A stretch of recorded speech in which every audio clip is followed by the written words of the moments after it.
Нарықта болып жатқан қателік ол договор аренда арқылы.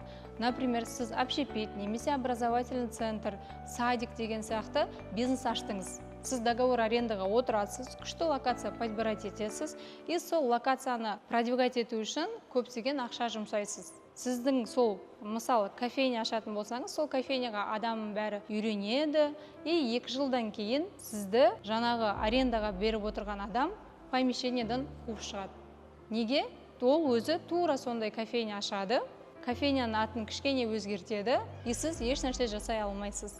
Бұндай схемалар именно общепитта, образовательный центр, садиктарда өте көп.